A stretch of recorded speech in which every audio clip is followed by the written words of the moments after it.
Okay, we're back with the Hero's Journey podcast. We're on episode 33. I'm your host, Nick. Thank you for joining me. Let's see what books I've been reading this week. There's another 10 books that are up. And here we go. Hacha. Okay. First up, we have Captain Marvel Adventures number 35. This is from Fawcett. This is a May 1944 issue. Pretty cool. We got Captain Marvel big, Captain Marvel small on the cover. Look at that. So the first story, Captain Marvel is on a USO tour when he meets a soldier with telepathy. Now, this is the first appearance and origin of Radar, whose real name is Timothy Pepper, and he becomes an international policeman with telepathy. And he has radar vision, and yeah, it's great. So that was the first story, first appearance of Radar. That guy seems to be around for a good few dozen appearances for sure. He'll feature again later in this show, so stay tuned for that. Captain Marvel heads to Indianapolis and catches a gangster impersonating an eccentric music composer robbing a safe.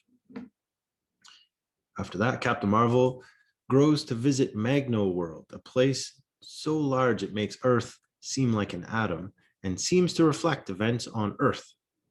So crazy enough, you want an existential look at planet Earth, and that's it. Earth is just an atom compared to these guys.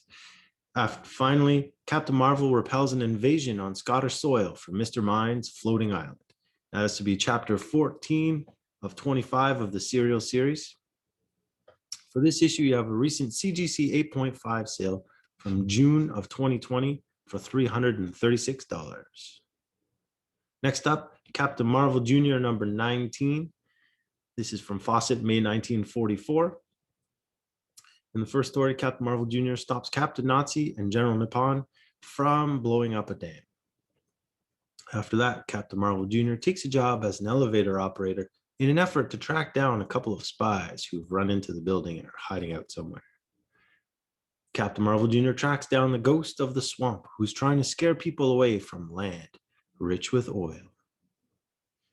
Finally, Captain Marvel Jr. breaks up a Nazi spy ring that took over a merchant ship, filled it with explosives, and planned to detonate it in New York Harbor. You have a recent CGC 4.0 sale from January of 2017 for $133. So not a lot of sales. No real recent sales for this book. Following that, we have Detective Comics number 87. This is from DC, May 1944. Batman and Robin bring the Penguin out of hiding by riding out the city in a horse and wagon pretending to be umbrella mentors. Sorry, by riding around the city in a horse and wagon pretending to be umbrella mentors. So it's a fun cover. You got a whole bunch of penguins in the background there, and it clearly says that Penguin's going to be in it.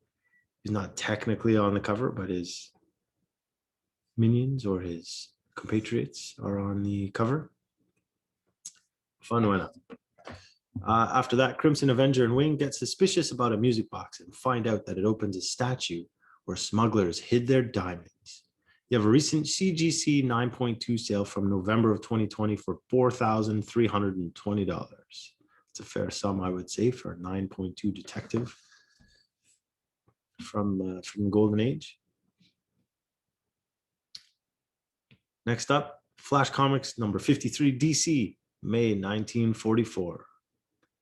Got a Hawkman cover there with his birds flying around. It's a lot of birds flying around. Look at that.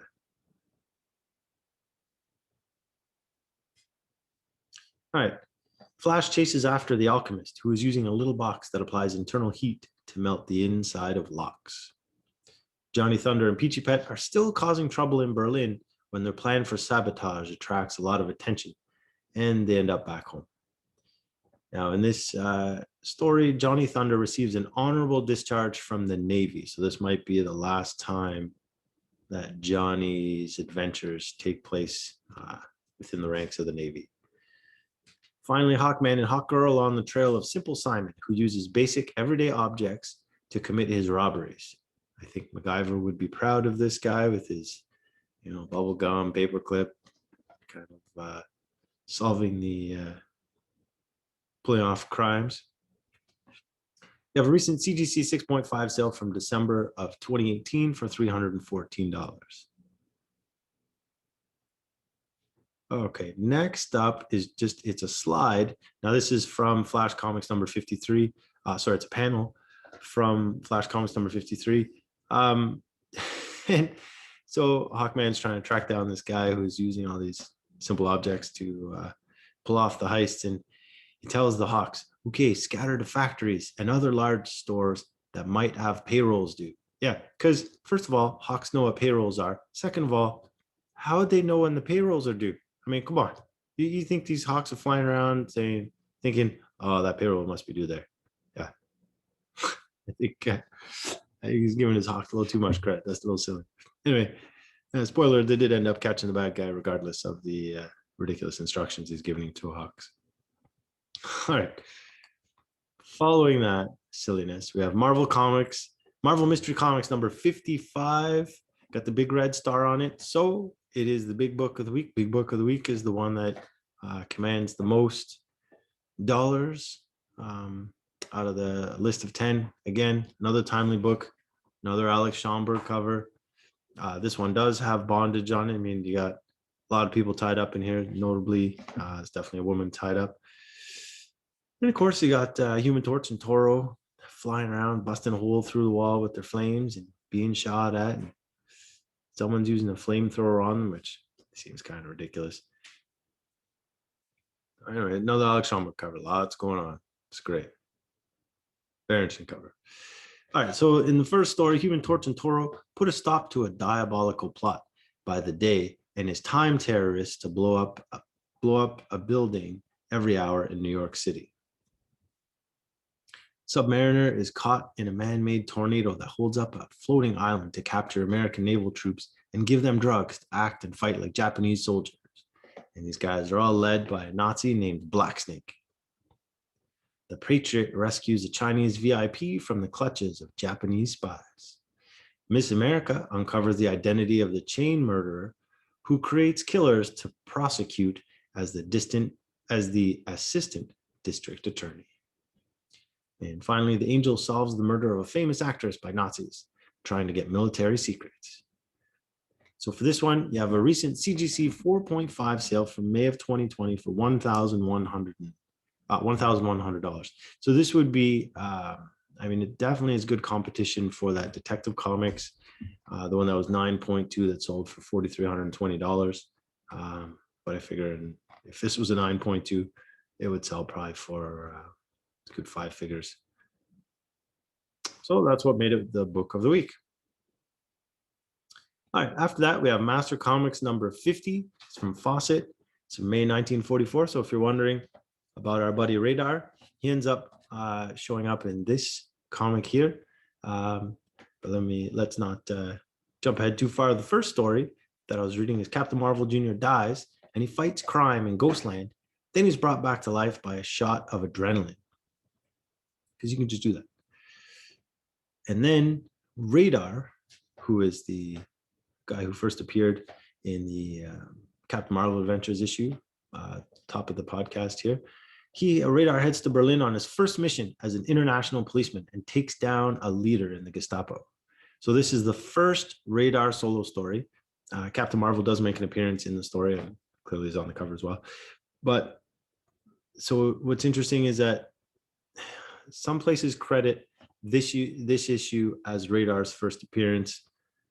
Although, I mean, chronologically, look, I can't tell which book was on the newsstands first. Chronologically, certainly the Captain Marvel adventures make sense because Captain Marvel discovers him and then he becomes an international policeman, which leads to this solo story. So, I mean, really, you should read the other one first, then read this one.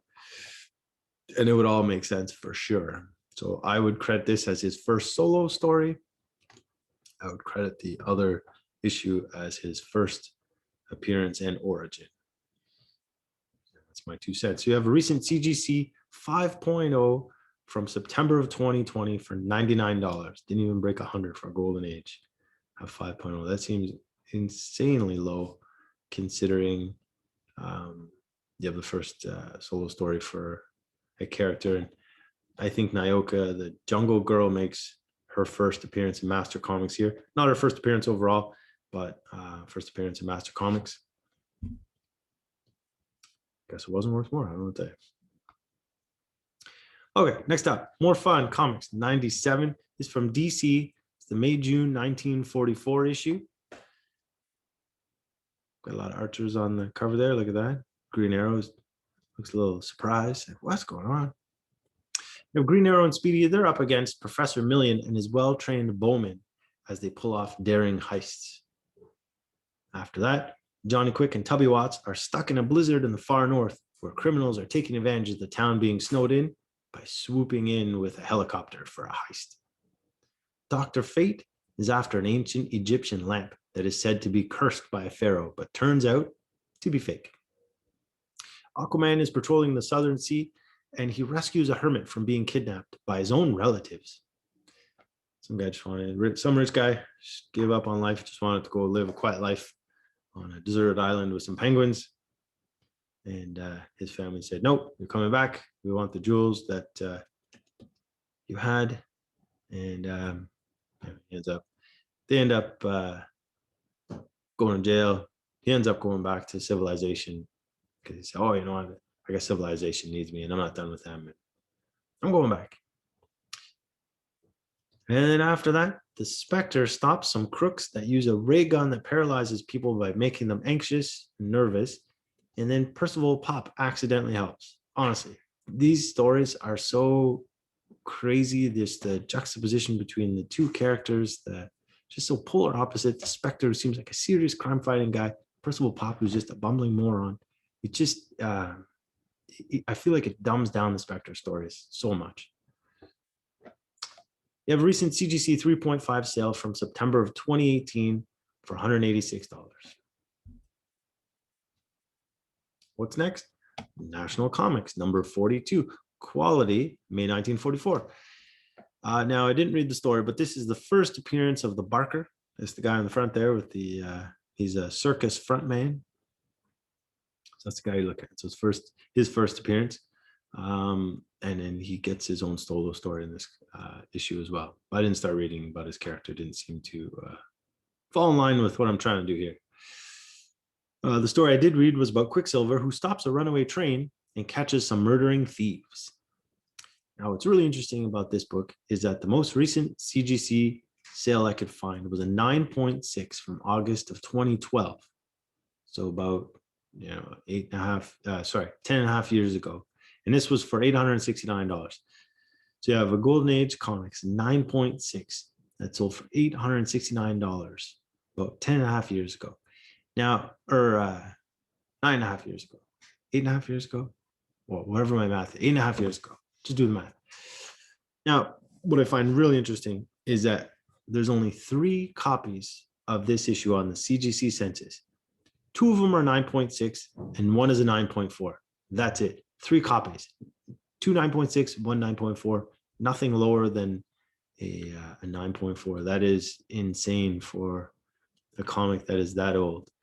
Now, clearly, based on the image that I got for this issue, if that one were to be graded, it wouldn't be anywhere near a 9.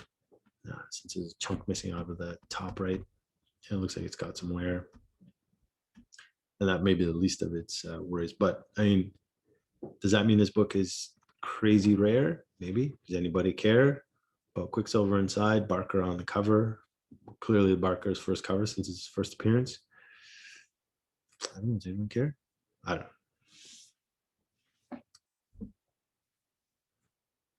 You be the judge.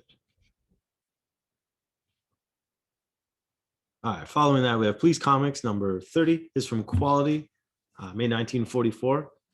I love these Jack Cole covers. The purple is awesome. Simple cover. Looks great. Plastic Man and Woozy Winks break up a gang of butter bootleggers because butter apparently was a big thing and needed to have bootleggers driving up prices and threatening people. The Human Bomb rescues Eustace Throckmorton from a trap where a gang wanted to use him as leverage so Human Bomb could do their bidding. But that did not go as planned for the bad guys. You have a recent CGC 8.5 sale from October of 2015 for $302. Last but not least, we have Sensation Comics number 29. This is from DC, May 1944. It's another Harry G. Peter cover. Love line work, interesting cover. It's interesting. I don't know if it strikes me as a cool cover, but I just find it interesting to look at for sure. I find that some of the kids drawn on the cover look like they're tall babies. I don't know what's going on there. All right. Wonder Woman surrenders to the leader of a gang who runs a gambling club after Mala runs amok in New York and is held captive. So Wonder Woman surrenders to the leader of a gang who runs a gambling club. Oh my goodness. Let me start that over.